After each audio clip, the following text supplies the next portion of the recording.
En ces moments difficiles, je vous appelle à la résilience et surtout à la résistance. Je ne vous abandonnerai jamais, j'en fais ici le serment. Le soleil n'a pas cessé de briller sur notre patrie. Ensemble, main dans la main, nous surmonterons cette tempête et nous ouvrirons une ère nouvelle.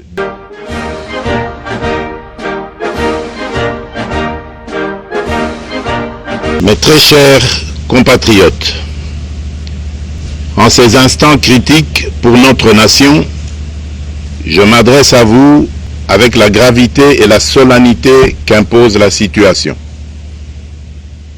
L'Est de notre pays, en particulier les provinces du Nord Kivu, du Sud Kivu et de l'Ituri, fait face à une aggravation sans précédent de la situation sécuritaire. Les forces de défense du Rwanda, en soutien de leurs marionnettes du M23, poursuivent leur entreprise terroriste sur notre territoire, semant la terreur et la désolation parmi nos populations. Je partage avec vous la douleur et l'indignation face à ces attaques barbares. Ces actes ne sont pas seulement une attaque contre la République, mais une offense à l'histoire et à la dignité de notre peuple. En ces moments difficiles, je vous appelle à la résilience et surtout à la résistance. Face à cette situation, permettez-moi de vous rassurer. Une riposte vigoureuse et coordonnée contre ces terroristes et leurs parrains est en cours. Nos vaillantes forces armées de la République démocratique du Congo, symboles de courage et de patriotisme, sont pleinement mobilisées, prêtes à défendre chaque centimètre de notre territoire. J'ai personnellement convoqué et présidé des réunions de crise avec une équipe restreinte du gouvernement, le haut commandement militaire ainsi qu'une réunion interinstitutionnelle afin d'évaluer les récents développements de la situation et de lever les options pour repousser les agresseurs et reconquérir chaque parcelle de notre territoire. À cet effet, j'ai nommé ce 28 janvier le général-major Évariste Somo Kakule au poste de gouverneur militaire du Nord Kivu pour renforcer la coordination des opérations militaires et restaurer l'autorité de l'État. Parallèlement, nous avons engagé d'importantes démarches diplomatiques, notamment au sein du Conseil de sécurité des Nations Unies, ainsi que dans le cadre du processus de paix de Luanda, auquel nous restons pleinement engagés malgré les obstacles. Nous privilégions la voie du dialogue, mais toujours avec lucidité, tout en restant fermement résolus à défendre notre territoire et notre souveraineté par tous les moyens nécessaires. Mais ce combat n'est pas seulement celui des FARDC.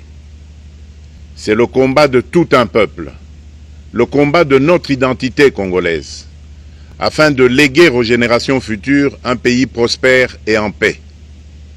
À tous nos compatriotes, dans chaque province, chaque ville, chaque territoire et chaque village, ainsi que ceux de la diaspora, sans distinction d'appartenance ethnique ou politique, unissons nos efforts. Apportons un soutien indéfectible, moral et matériel à nos vaillants soldats. Mobilisons-nous comme un seul homme pour défendre notre souveraineté et sauvegarder notre intégrité territoriale. Je suis pleinement conscient des souffrances de nos compatriotes qui fuient les hostilités. Le gouvernement est instruit d'activer le plan d'urgence humanitaire pour venir en aide aux déplacés. À vous, habitants de Goma et des environs, je ressens profondément votre douleur qui est aussi la mienne. Elle traverse nos cœurs et nos âmes en tant que fils et filles d'une même patrie.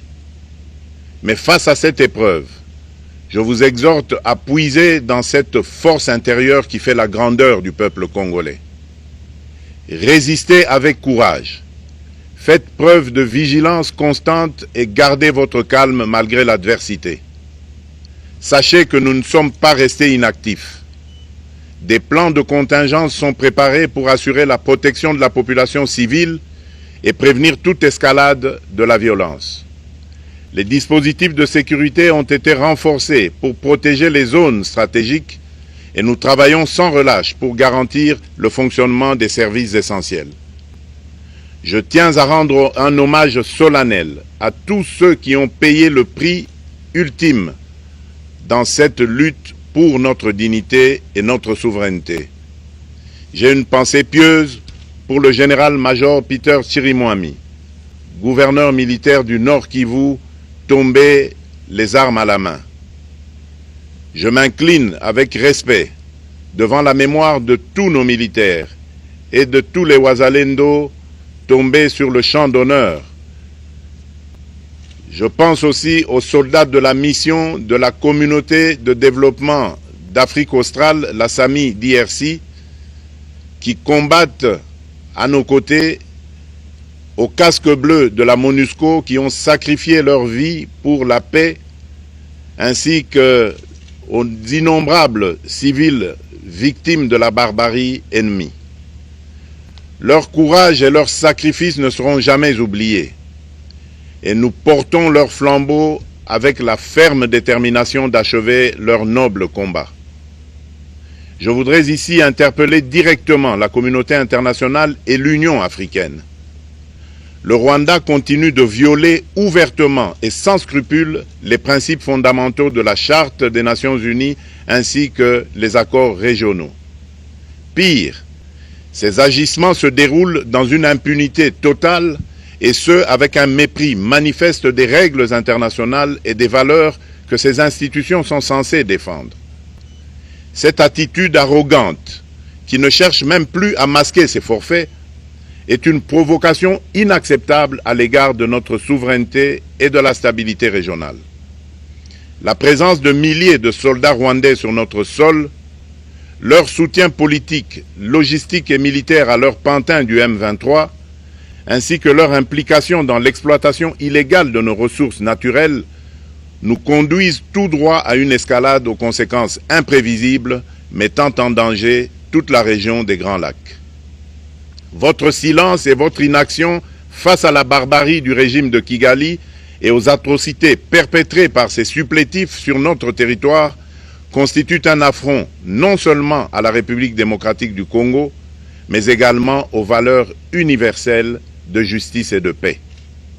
Le peuple congolais prend acte de cette passivité qui frôle la complicité.